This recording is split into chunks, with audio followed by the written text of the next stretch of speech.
What's going on? This is Marcus, and in today's video we're going to talk about the time value of money.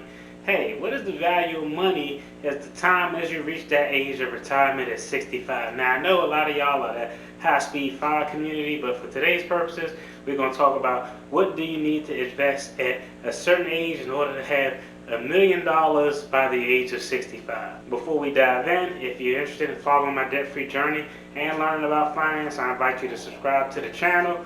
Also, hit that like button because it'll definitely help the channel grow.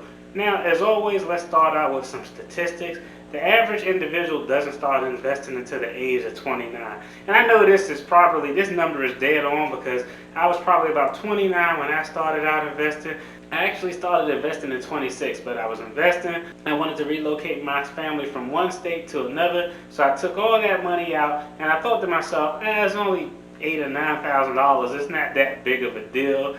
Had I known what I know now, I would have definitely went about it another way. But I took that $8,000, used that to help facilitate the relocation costs and relocating my family. And of course, I told myself I'll pay myself back, but I never paid myself back. And here we are years later, and I still haven't paid back that $8,000 that I borrowed. But the average age is 29. So when we put that in perspective, hey, it's never too late to start investing. It's never too early to start investing. But a lot of people are apprehensive and they think, oh, I'm in my 40s or I'm in my 50s and I'm scared. I don't know if I can do it. But they say the best time to start investing was 5 or 10 years ago, and the next best time is today.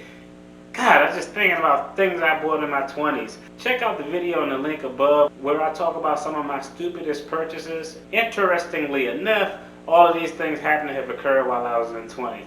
But I could think of right now about $1,000 I spent on a watch. This was back when Cash Money 99 for the 2000 bling bling was big. And I worked at this job where I probably made like $7 an hour, and I saved up $1,000 and spent it on this icy watch. But it wasn't even icy with diamonds. It was icy with like Swarovski crystals. It was ridiculous. I mean, I can remember being out at restaurants and women would be like, man, that watch is crazy. That's a really nice watch. Unbeknownst to them, my car outside was on the verge of blowing up because the transmission was slipping. It was ridiculous, the money I wasted. And when I talk about these numbers, it's going to really kind of make me feel even stupider for the time and money that I wasted in my 20s. Let's take a look at the average age of the average millionaire. The average millionaire doesn't hit millionaire status until the age gap between 51 to 55. So a lot of people do it save money way, invest way. Now, hey, shout out and props to you all, because I wish everybody had big success. So a lot of people may come up with that particular product that just catapults them into that Elon Musk status, but there's a large group of individuals out there who get financial freedom by doing it the long, consistent way, where they're consistent and meticulous about their saving, their spending, their budgeting, and their investing. And those individuals who hit millionaire status, that route, they normally hit it between the ages of 51 to 55. So when we look at the average length of time that it takes a person to achieve millionaire status, based on the numbers, it's 28 years from the time that individuals started taking their money seriously. So on average, it takes individuals 28 years to become millionaires. Again, some people can do it in a shorter period of time. Some people can do it in a little bit longer period of time. But it's definitely something achievable. Hey, we all remember Mr. Earl Crawley. I'll put the link above. $500,000 and never made more than $20,000 a year in his lifetime. So it's definitely possible. But the purpose of this video isn't to make anyone feel bad, like, oh man, I'm not investing, I'm behind. The purpose of it is to show that, one, you can actually have a secure financial future starting today, no matter what age you are. Two, the other thing you have to take into consideration is that millionaire status isn't required to have financial security. I know an individual, and one day I can tell his story. I just got to talk with him about it because it's not really my story to tell. But this individual doesn't have $1 million in the bank. He doesn't have $500,000 in the bank. Everything he owns is actually paid for. And what this individual gets in Social Security is enough to cover their bills, vehicles paid for, house paid for. If he wants to travel, he has money in the account where he can do so. but it doesn't take you hitting that $1 million number to have financial freedom. To me, there's really 3 prongs to financial freedom. 1 is having little to no debt. 2 is having an emergency fund stashed away. And 3 is having or creating a flow of income that can sustain your low cost of living. If you can do those things, whether you hit $1 million or $2 million or $200,000, you can still have financial freedom and have a great retirement. So definitely don't let these numbers intimidate you. These numbers are designed to really encourage you. And if you got any kids, young teenagers, they should definitely check out this video. Now, before I go on into even further detail, hey, I always want to give credit where credit is due. I actually got these numbers from my guys over at the Money Guy Show. If you haven't checked out their YouTube channel, you should definitely check it out. Now, what we're going to do is take a look and see if I start investing at this age, how much would I need to invest per month to hit millionaire status by the age of 65. So let's go to the board and take a look at the numbers. Okay, so now we're at the board, and again, we're going to recap how these numbers kind of break down. Again, over the last 10 years, the S&P 500 had an annual average return of 13.9%, which is about 4% higher than normal. In addition to that, these numbers that we're looking at are based on a 10% return starting at the age of 20. That return goes down 0.01% each year, and it caps out at a 5.5% return at the age of 65. So the first thing we're going to look at is how much does a 20-year-old need to invest every month in order to have $1 million at the age of 65? A 20-year-old would need to invest $95 every month to have $1 million by the age of 65. Now here, this is interesting because the breakdown, for every $1 that a 20-year-old invested, the return is $88. That's a crazy number, but for every $1 that a 20-year-old invests, it equals to $88, so it's 88% multiplier. That's insane. But $95 a month at the age of 20 will have you at $1 million by the age of 65. Next, we're going to look at age 25.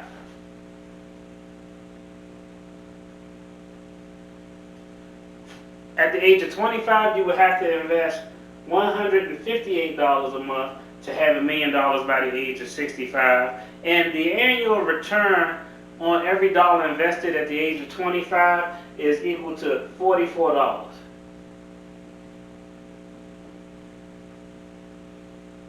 Just think about it. I took out $8,000 at the age of 26 that I had invested for retirement. I took out $8,000 to use it to facilitate a move. Let's think, for every dollar that $8,000 at the age of 65, the multiple would have been 44. So for every dollar that $8,000, I lost, that was $44 by the age of 65. That's crazy. I'm not even going to do the math on it. I'll let y'all do the math on it because I don't even want to know about it. Next, we're going to look at the age of 30. And at the age of 30, you would need to invest $270 a month to reach $1 million by the age of 65. And for every $1 invested, the return is $23.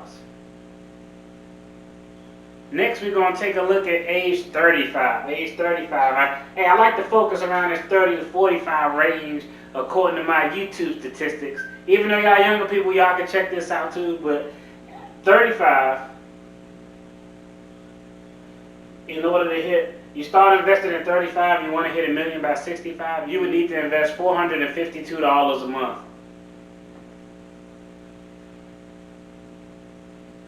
And for every $1 invested, the return is $12.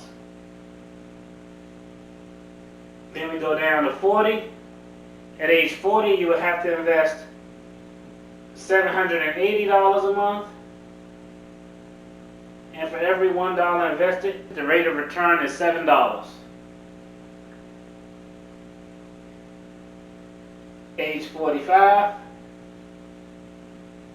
You start investing at 45, you would need to invest $1,351 a month. Every dollar invested The return on every dollar invested at the age of 45 is $4.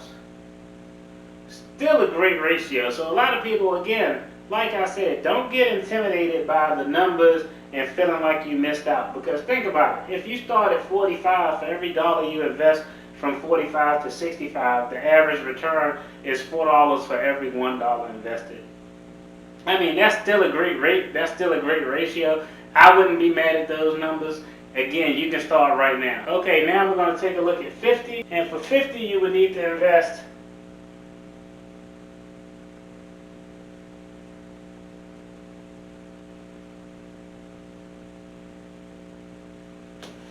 so at the age of 50, you would need to invest $2,480 a month, and every dollar that's invested at the age of 50 is worth $2.85. Again, that's still a great return on your money. It still allows you to make some progress.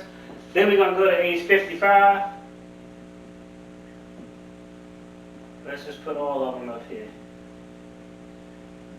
At age 55, you have to invest $4,966 a month. And for every $1 invested at the age of 50, $1.91.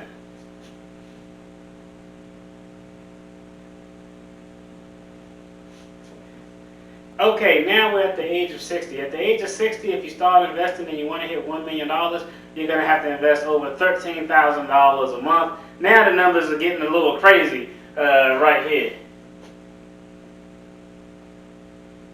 It's $13,000.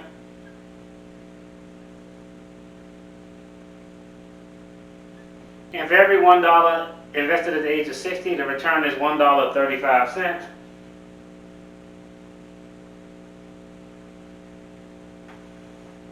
And of course, if you start investing at 65 and you want to hit millionaire status, you got to put in $1 million. So we're not even going to go take a look at that one. We're just going to put a big old X through that one. Okay, so those numbers behind me are just kind of how the numbers panned out. If you start investing at the age of 20, $95 a month will get you to millionaire status by the age of 65. The older you get, the more money you have to invest. Just remember what I said. These numbers were designed to really put things in perspective because, again, financial freedom is different for everyone. Some people want to have that M in the bank. Some people want to just have peace of mind and can live a really beautiful retirement without having M's in the bank, but all of their things are paid for. House paid for, car paid for, they don't really have any expenses. So there's a multitude of ways that you can seek financial freedom, and everybody's version of financial freedom is different. Again, so when we get back to the major point of the time value of money, a lot of people like to say, hey, if you have debt, you should not invest and you should pay off your debt. Where some people say, hey, you should invest because you can get a higher percent of return if you have low interest debt. So I would really put it in two categories. Category number one, if you're over leveraged and at the end of the month you don't have any excess or you don't have enough just to pay your bills in general, if you fall in that category, it would definitely make sense to just focus on paying down your high interest consumer debt and trying to find ways to supplement your income. But if you fall in category number two, that's kind of where I sit, where I do have debt, but it's low interest debt, there's no high consumer debt.